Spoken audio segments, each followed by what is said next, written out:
कहानी की शुरुआत में जब एक आदमी नींद से जागता है तो पाता है कि पूरा शहर एक सुनसान मृत शहर में बदल चुका है। सड़कें खाली पड़ी है, कहीं कोई जिंदा इंसान नहीं दिखता और जहां भी नजर जाती है तो सड़ती हुई लाशें दिखाई देती है। आखिर इस शहर के साथ क्या हुआ और यह आदमी अब इस खतरनाक हालात में कैसे जिंदा रहेगा? दरअसल मुख्य किरदार निक एक जियोलॉजिस्ट है। अपने काम को आसान बनाने के लिए उसने शहर से दूर पहाड़ों के बीच अपना घर बनाया हुआ है। एक दिन निक हमेशा की तरह पत्थर की खदान में खनिज नमूने इकट्ठा करने जाता है। वह अपनी किस्मत पर खुश ही हो रहा था कि अचानक उसे एक जहरीले सांप ने काट लिया। गुस्से में वह बड़बड़ाता है और मदद के लिए फोन करने की कोशिश करता है, लेकिन उसका मोबाइल पत्थरों की दरार में गिर जाता है। मजबूरी में उसे खुद ही अपनी जान बचानी पड़ती है। वह चाकू से घाव को काटकर जहर निकालने की कोशिश करता है, जिससे बस थोड़ी देर के लिए असर धीमा पड़ता है। तेज दर्द सहते हुए वह किसी तरह घर पहुंचता है और कई बोतल पानी पीता है, लेकिन आखिरकार बेहोश होकर बिस्तर पर गिर जाता है। उसे महसूस होता है कि उसकी दिल की धड़कन तेज हो रही है, नजर धुंधली पड़ रही है और एक अजीब सी नींद उसे घेर लेती है। वह धीरे धीरे गहरी बेहोशी में चला जाता है। पता नहीं कितना समय बीत जाता है, लेकिन बीच बीच में उसे थोड़ा होश आता है। वह देखता है कि उसका हाथ बुरी तरह सूज चुका है और फिर वह दोबारा बेहोश हो जाता है। रात में जैसे कोई दरवाजा खटखटाता है। दो लोग टॉर्च लेकर आते हैं तो निक को बिस्तर पर बेसुध पड़े देखते हैं और बिना कुछ किए वापस चले जाते हैं। निक की हालत बेहद खराब हो जाती है। इस दौरान कई हेलीकॉप्टर उसके घर के ऊपर से उड़ते हैं। प्यास लगने पर वह बस पानी पीता रहता है, जब तक कि घर में आखिरी बोतल बच जाती है। बड़ी मुश्किल से वह बिस्तर से उतरकर उसे भी पी जाता है। अगली सुबह निक आखिरकार होश में आता है। हैरानी की बात यह है कि उसके हाथ का घाव पूरी तरह ठीक हो चुका होता है। वह आखिर कितने समय तक सोता रहा उसे खुद भी पता नहीं। थोड़ा बहुत नहाकर और खुद को संभाल कर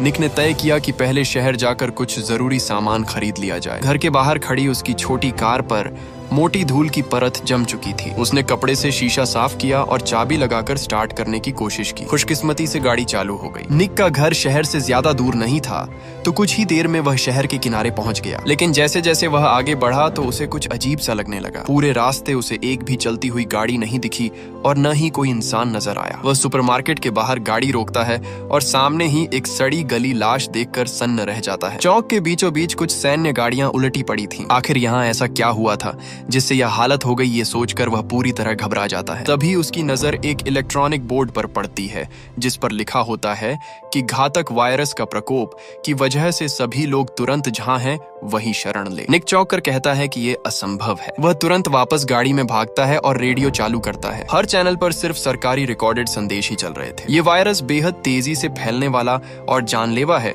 इसीलिए सभी को सतर्क रहने की चेतावनी दी जा रही थी। कुछ देर बाद निक गाड़ी चलाकर अपने माता पिता के घर पहुंचता है। वह अंदर जाकर अपनी माँ को पुकारता है, लेकिन काफी देर तक कोई जवाब नहीं आता। वह देखता है कि डाइनिंग टेबल पर खाना अभी भी रखा हुआ है, जैसे किसी ने जल्दबाजी में उसे छोड़ा हो। उसके मन में एक बुरा अंदेशा जन्म लेता है। जब वह बेडरूम का दरवाजा खोलता है तो एक तीखी बदबू उसके चेहरे पर पड़ती है। हिम्मत जुटाकर वह अंदर जाता है और वह देखता है कि उसके पिता बिस्तर पर मृत पड़े हैं और उसकी माँ बाथरूम में गिरी हुई है। ये देखकर उसकी आंखों में आंसू भर आते हैं। उसने कभी नहीं सोचा था कि सिर्फ एक रात सोने के बाद वह अपने माता पिता से हमेशा के लिए बिछड़ जाएगा। निक अपने दुख को दबाते हुए घर के पीछे एक गहरा गड्ढा खोदता है। एक एक करके वह अपने माता पिता को उसमें दफनाता है, ताकि उन्हें कम से कम सम्मान के साथ अंतिम विदाई दे सके। कम से कम यह सम्मान तो उन्हें मिला जो इस दुनिया में मरने वाले 99% लोगों को भी नसीब नहीं हुआ। उसी रात निक अपने बचपन के बिस्तर पर लेटता है, मानो वह अपने अतीत को हमेशा के लिए अलविदा कह रहा हो। अगली सुबह वह घर से निकलकर अन्य बचे हुए लोगों को ढूंढने का फैसला करता है, लेकिन जहाँ भी जाता है वहाँ सिर्फ लाशें ही लाशें पड़ी होती है। उसे एक भी जिंदा इंसान दिखाई नहीं देता। सुनसान सड़कों पर चलते हुए उसे एहसास होता है कि अगर ऐसे ही हालात रहे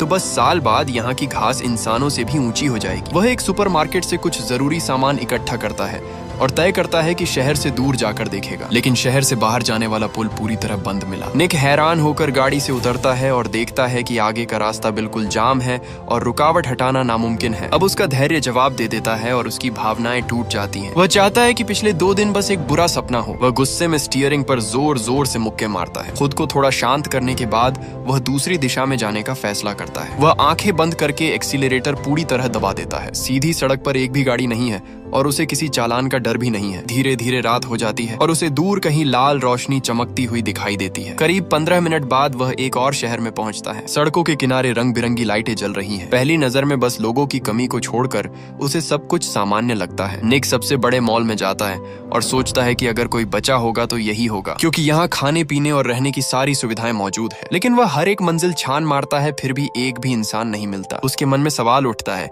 कि क्या पूरी दुनिया में अब सिर्फ वही अकेला बचा है। थका हुआ निक मॉल की छत पर जाकर नहाता है। नहाने के बाद बिना तौलिया लपेटे ही वह बार काउंटर की तरफ जाता है और शराब लेने लगता है। जैसे ही वह गिलास उठाता है तो अचानक पास के एक कमरे से एक महिला की आवाज सुनाई देती है। ये सुनकर वह इतना उत्साहित हो जाता है कि उसके हाथ से गिलास लगभग छूट जाता है। ढाई दिन की तलाश के बाद आखिरकार उसे 2 जिंदा लोग मिल ही जाते हैं। निक के दिल में अचानक उम्मीद की एक किरण जग उठती है। अब निक के मन में बहुत सारे सवाल थे। पूछने पर उसे पता चलता है कि ये दोनों बचे हुए लोग बाहर से यहाँ काम के सिलसिले में आए थे। वे होटल में ठहरे हुए थे, तभी अचानक वायरस फैल गया। निक समय का हिसाब लगाता है कि जब से उसे सांप ने काटा था तब से अब तक कुल 3 हफ्ते बीत चुके हैं। जीवित बचा व्यक्ति माइक अपना मोबाइल निकालता है। उसने इस पूरी घटना को रिकॉर्ड कर रखा था। सबसे पहले स्वास्थ्य विभाग ने उच्च स्तर की चेतावनी जारी की थी। यह वायरस बिल्कुल नया था और इतना खतरनाक कि इसकी संक्रमण दर और मौत का प्रतिशत इतिहास में सबसे ज्यादा था। कोई भी एंटीवायरल दवा असर नहीं कर रही थी। शुरुआत में सरकार ने सच्चाई छिपाने की कोशिश की,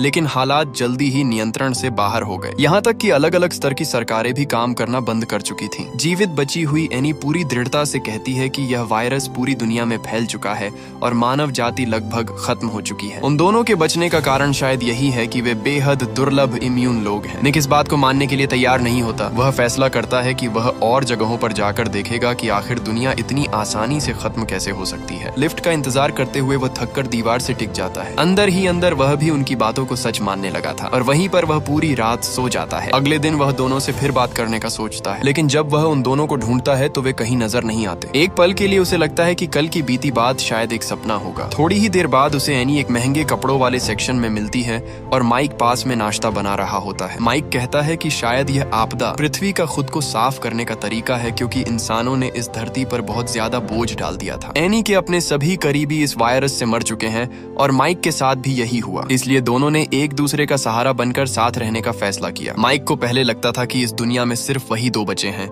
लेकिन अब निक के आने से उन्हें थोड़ी खुशी होती है। निक अपनी सोच बताता है कि वह यहाँ हमेशा के लिए नहीं रुकना चाहता। दुनिया बहुत बड़ी है और वह कहीं न कहीं उम्मीद ढूंढना चाहता है। एनी ये सुनकर निराश हो जाती है और चुपचाप वहाँ से चली जाती है। माइक निक को समझाने की कोशिश करता है कि यहाँ रहने में ही समझदारी है, क्योंकि यहाँ खाने पीने का भरपूर सामान है। लेकिन निक कहता है कि एक दिन ये सब खत्म हो जाएगा। माइक बताता है कि उसने और एनी ने तय किया है कि जब सामान खत्म होगा तो वे दोनों साथ में अपनी जिंदगी खत्म कर लेंगे। फिर भी निक खुद को एक ही जगह कैद नहीं करना चाहता। माइक की आंखों में उदासी झलकती है और वह कहता है कि जब इंसान अपनी सबसे प्यारी चीज खो देता है तो शायद जीना भी मरने से बेहतर नहीं लगता। निक ये सुनकर गहरी सोच में डूब जाता है। निक समझ जाता है कि माइक को मनाना नामुमकिन है। वह फिर एनी के पास जाता है और कहता है कि वह उसे अपने साथ यहाँ से ले जा सकता है। लेकिन एनी की सोच भी माइक जैसी ही होती है। वह कहती है कि जब उसने अपनी आंखों के सामने अपने दोनों बच्चों को मरते देखा और उसी पल उसका दिल भी मर गया। अब इस दुनिया से उसे कोई उम्मीद या चाहत नहीं रही। ये सुनकर निक गुस्से में एनी को धक्का देता है और बिना पीछे देखे मॉल से बाहर निकल जाता है। अचानक पीछे से 2 गोलियों की आवाज आती है। निक समझ जाता है कि एनी और माइक ने अपनी जिंदगी खत्म कर ली। उसका दिल भारी हो जाता है, जैसे सीने पर कोई बड़ा पत्थर रख दिया गया हो। वह गाड़ी का एक्सीलरेटर जोर से दबाता है और बिना सोचे समझे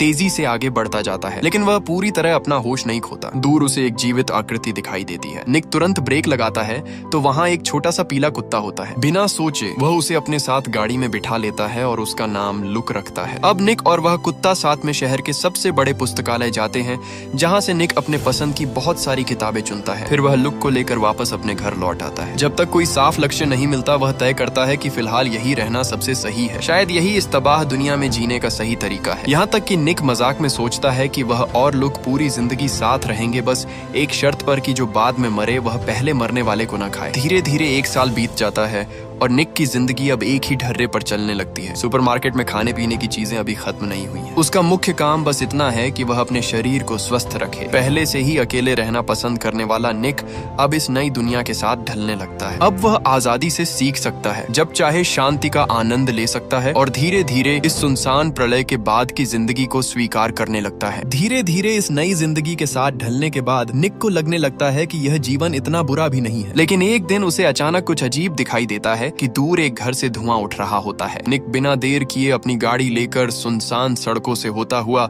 उस जगह तक पहुंचता है जहां किसी के रहने का शक होता है। छत पर एक महिला बंदूक ताने खड़ी होती है। निक तुरंत समझाता है कि उसने बहुत समय से किसी इंसान को नहीं देखा और वह सिर्फ ये जानना चाहता है कि क्या अभी भी कोई जिंदा है। महिला उसकी बात समझती है, फिर हथियार नीचे रखती है और उसे अंदर आने का न्योता देती है। उस लड़की का नाम एमा है और उसके पिता एक सैनिक थे। वह बचपन से पहाड़ों में शिकार करके जीती रही है, इसलिए वह वायरस फैलने से बच गई। 1 साल से वह इधर उधर भटक रही थी और कुछ दिन पहले ही इस घर में आई थी। कुछ स्मोक्ड मीट खाने और चाय पीने के बाद निक संतुष्ट होकर जाने की बात करता है, लेकिन एमा उसे रुकने के लिए कहती है। वह बताती है कि उसने ये घर इसलिए चुना क्योंकि यहाँ कोई लाश नहीं है, लेकिन वह यहाँ लंबे समय तक नहीं रहना चाहती क्योंकि उसे यह जगह घर जैसी महसूस नहीं होती। फिर एमा खुद ही निक के घर चलने का प्रस्ताव रखती है। अगली सुबह दोनों साथ में निक के पहाड़ी घर की ओर निकलते हैं। निक ने कभी नहीं सोचा था कि इस वीरान दुनिया में उसे इतनी खुली और मिलनसार लड़की मिलेगी। कुछ ही देर में वे उसके घर पहुंचते हैं, जहाँ पीछे एक बड़ा सा आंगन भी है। एमा खुश होकर कहती है कि वह कुछ समय के लिए यही रहना चाहती है। यह सुनकर निक के मन में हलचल होने लगती है। वह तुरंत घर की बीम से लटकती रस्सी उतार देता है क्योंकि शायद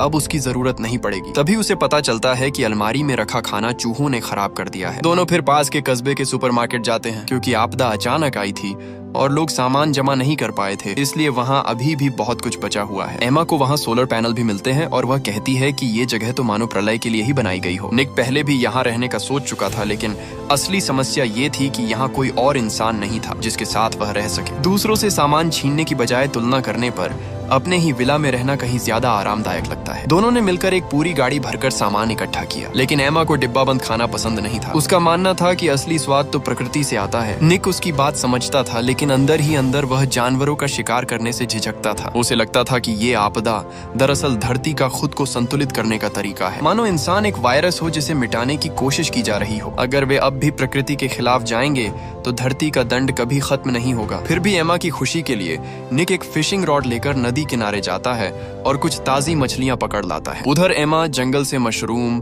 पत्ते और फल इकट्ठा करती है और घर के पीछे एक छोटा सा सब्जी का बगीचा भी बना देती है। अब निक को एहसास होता है कि वह अब अकेला नहीं रहा। इसी एहसास के साथ वह घर को और बेहतर बनाने में लग जाता है। एक किताब में उसने पढ़ा था कि अगर जगह को आरामदायक बना दिया जाए तो खुशियां खुद ब खुद चली आती है। एमा भी महसूस करती है कि यही असली सुकून भरी जिंदगी है, लेकिन निक के मन में एक सवाल बार बार आता रहता है कि आखिर सब लोग कहाँ गायब हो गए, सिर्फ वही दोनों क्यों जिंदा बचे हैं। क्या ये किस्मत का खेल है या धरती का कोई अजीब मजाक है? इन सवालों के बीच दोनों के दिल और करीब आ जाते हैं। उस रात लंबी थकान और भावनाओं के बाद दोनों चादर ओढ़े बालकनी में खड़े होते हैं। निक भविष्य के बारे में सोचने लगता है कि अगर उन्हें लंबे समय तक यहाँ रहना है तो बिजली का इंतजाम करना जरूरी होगा। आखिर रोशनी और गर्माहट ही तो जीवन में असली सुकून लाती है। निक दोबारा सुपरमार्केट जाने की सोचता है, लेकिन उसका पुराना भरोसेमंद वाहन आखिरकार जवाब दे देता है। अच्छी बात यह थी कि आसपास गाड़ियों की कोई कमी नहीं थी और पेट्रोल भी आसानी से मिल सकता था। वह सुपरमार्केट से सारे सोलर पैनल उठाकर घर ले आता है, लेकिन उन्हें लगाते वक्त गलती से वह छत से नीचे गिर जाता है। खुशकिस्मती से उसके पास एक समझदार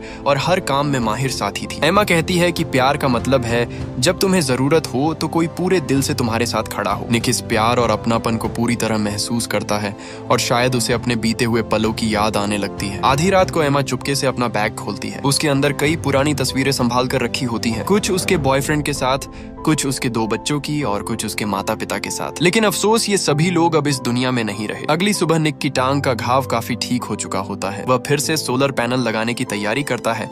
तभी एमा अचानक एक खबर देती है कि वह दोनों के बच्चे की मां बनने वाली है। निक को खुश होना चाहिए था, लेकिन उसके चेहरे पर चिंता साफ दिखाई देती है। उसे डर था कि बिना अस्पताल और डॉक्टरों से बच्चा सुरक्षित जन्म ले पाएगा या नहीं। एमा उसे तुरंत दिलासा देती है। अगले ही पल निक जोश में भर जाता है। वह अपने कुत्ते के साथ लाइब्रेरी जाता है, जहाँ बच्चों के जन्म और देखभाल से जुड़ी ढेर सारी किताबें होती हैं। जब डॉक्टर नहीं है तो अब सब कुछ उसे खुद ही सीखना होगा। तभी एक चूहा तेजी से वहाँ से भागता है। निक बड़बड़ाता है कि आजकल चूहे बहुत बढ़ गए हैं। इसके बाद वह सुपरमार्केट से ढेर सारे बेबी प्रोडक्ट्स भी ले आता है। एमा ये देखकर हल्के से हंस पड़ती है कि कोई भी पिता बच्चे के आने से पहले सब कुछ परफेक्ट तैयार नहीं कर सकता। तभी वह खिड़की के बाहर देखकर मुस्कुराता है, क्योंकि निक द्वारा बनाया गया चिकन कॉप सच में काम करने लगा था। समय के साथ एमा का पेट बड़ा होता जाता है। उसे अक्सर कमजोरी महसूस होती है। निक किताबों से सीखकर समझता है कि उसे ज्यादा दालें और सब्जियां खानी चाहिए, लेकिन तभी एमा अचानक कहती है कि उसे मांस खाना है, क्योंकि उसे काफी समय से नॉनवेज नहीं मिला था। ये कहकर वह खुद बंदूक उठाने लगती है,